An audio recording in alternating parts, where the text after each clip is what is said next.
Elemento 115, el combustible de las naves extraterrestres. Hace 16 años un polémico personaje que aseguraba haber analizado naves de origen extraterrestre se refirió a un extraño material que les servía de combustible y les permitía controlar la gravedad. Recientemente, un equipo de investigadores suizos ha creado átomos del elemento 115, cuyas propiedades recuerdan asombrosamente a las relatadas por el misterioso investigador. Estamos a punto de disponer del combustible de los ovnis. A finales de enero el Instituto Paul Sierard de Suiza anunció que uno de sus equipos de investigadores había conseguido fabricar algunos átomos de un nuevo elemento superpesado, al que corresponde el número 115 en la tabla periódica y que ha sido bautizado provisionalmente como un umpentium. Se trata de un indudable éxito científico que para muchos puede tener una segunda lectura aún más apasionante que la derivada de la importancia del propio descubrimiento. Y es que el elemento 115, que no se encuentra en nuestro planeta de forma natural, ha sido identificado como el combustible de las presuntas naves de origen extraterrestre que se han estrellado a lo largo de las últimas décadas en Estados Unidos. ¿Está el ser humano a punto de fabricar el combustible de los ovnis? ¿Podría encerrar este nuevo elemento la clave de una poderosa fuente de energía y del control de la gravedad? Bob Lazar y los experimentos secretos. Cuando en noviembre de 1989 un curioso personaje llamado Bob Lazar apareció en una entrevista en el canal televisivo Las Vegas TV, muy pocos tomaron en serio sus explosivas declaraciones. Afirmaba que había estado trabajando en una base supersecreta del gobierno de Estados Unidos llamada S4 y situada cerca de la famosa Área 51. Allí sostenía había analizado unas naves de origen extraterrestre que habían sido capturadas por los militares. Según Lazar, su cometido consistió en investigar como físico el sistema de propulsión de aquellos artefactos e intentar reproducir, en la medida de lo posible, su avanzada tecnología. Pero siempre según la versión de Lazar no había sido posible comprender en su totalidad, y menos aplicar, aquella tecnología alienígena. Sí se logró, por el contrario, determinar que el secreto del funcionamiento de las naves residía en un elemento que no se encuentra en nuestro planeta. Mucho más pesado que el plomo y de aspecto anaranjado, el elemento 115, afirmaba Lazar, tenía unas extraordinarias propiedades que lo convertían en una asombrosa fuente de energía y en la llave para generar gravedad artificial. Lazar no pudo documentar sus afirmaciones, como tampoco pudo demostrar que hubiese trabajado para el gobierno estadounidense ni que hubiese estudiado física como había dicho en instituciones de prestigio. Pero, a pesar de todo, los datos que facilitó sobre el supuesto elemento 115 resultaban más que sugerentes.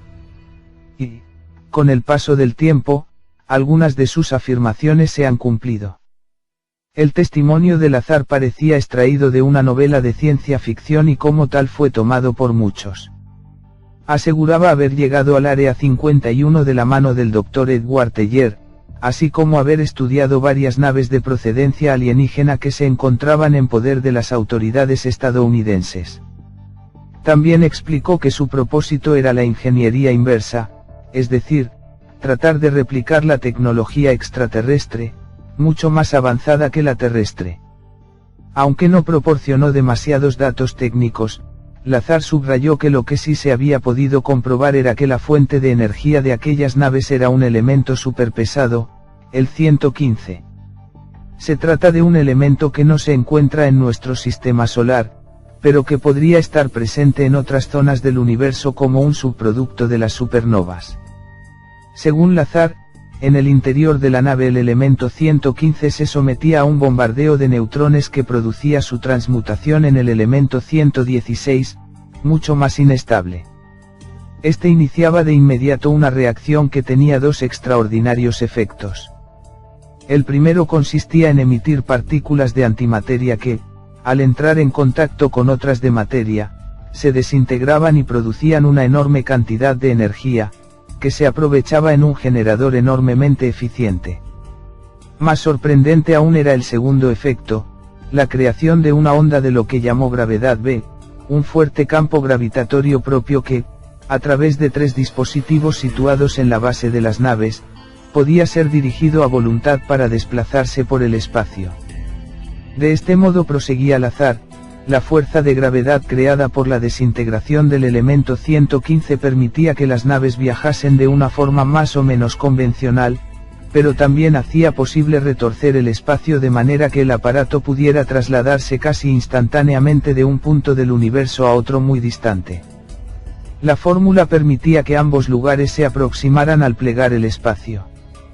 Lazar afirmó incluso que las autoridades de los Estados Unidos habían llegado a conseguir unos 200 kilos de este material de manos de los alienígenas. Cuando Lazar hizo estas declaraciones, la idea predominante entre la comunidad científica era que, en caso de existir, el elemento 115 sería sumamente inestable y tendría una vida media de una fracción de segundo. Otros elementos atómicos sintetizados con anterioridad, como el 111 y el 112, tienen una existencia muy breve, de apenas milésimas de segundo, antes de desintegrarse. Esta característica es muy común entre los elementos transuránicos, los que aparecen en la tabla periódica más allá del uranio, cuyo número atómico es 93. Pero cuando hace 7 años se sintetizó el elemento 114 se comprobó que es mucho más estable de lo que se pensaba, su vida es de 30 segundos. Este hecho hizo que muchos científicos pensaran que estaban a punto de lograr la isla de estabilidad, es decir, átomos superpesados pero estables durante años. El premio Nobel Glenn Seaborg predijo esta posibilidad en 1991. Calculó que se podría conseguir con algún isótopo de los elementos 114 o 115. La clave de la estabilidad radica en que el núcleo del átomo sea lo más esférico posible, algo que, según Seaborg, puede ocurrir si posee al menos 298 nucleones, la suma de los protones y los neutrones. En el caso del experimento realizado recientemente por los investigadores suizos, dirigidos por el Dr. Heinz Gaggeler, la vida del nuevo átomo fue muy breve, 1/10 de segundo. Pero eso solo indica que con el proceso empleado, bombardear un disco de americio con un rayo de iones de calcio, se ha obtenido un isótopo del elemento 115 que no llega a alcanzar la tan esquiva estabilidad. En el Centro de Investigación Nuclear de Dubna, Rusia, donde se ha sintetizado el ununpentium, varios equipos internacionales llevan años tratando de obtener nuevos elementos químicos. Allí se descubrió también el elemento 114 y, hace 2 años, un equipo formado por científicos rusos y estadounidenses logró indicios del 115 que quedaron pendientes de confirmación. Es muy probable que sea en este centro donde se consiga un isótopo estable de este elemento. Puede que Lazar se adelantase unos años al hablar de un elemento estable con 115 protones. Pero eso no significa que constituya la extraordinaria panacea que describía. El ununpentium y el bismuto. ¿Qué puede decirnos la ciencia sobre el ununpentium? A falta de poder estudiarlo directamente pues los pocos átomos obtenidos se desintegraron rápidamente, se sabe que le precede el bismuto en la misma columna de la tabla periódica. Y eso es algo significativo, pues los elementos que se encuentran en una misma columna comparten una serie de propiedades comunes. Así pasa con los gases nobles, por ejemplo, o con los metales. Por lo tanto, el elemento 115 debería tener notables similitudes con el bismuto. Lo que resulta muy llamativo es que el bismuto parece tener un comportamiento anómalo respecto a la gravedad. En Estados Unidos hay una patente, la número 3.626.605 registrada a nombre de Henry William que se titula Método y aparato para generar un campo de fuerza de gravedad secundario. No se trata del sistema de propulsión de una nave espacial, pero se relaciona con unas esferas de bismuto que, si se dejan caer, descienden a una velocidad superior a la prevista por las leyes de Newton.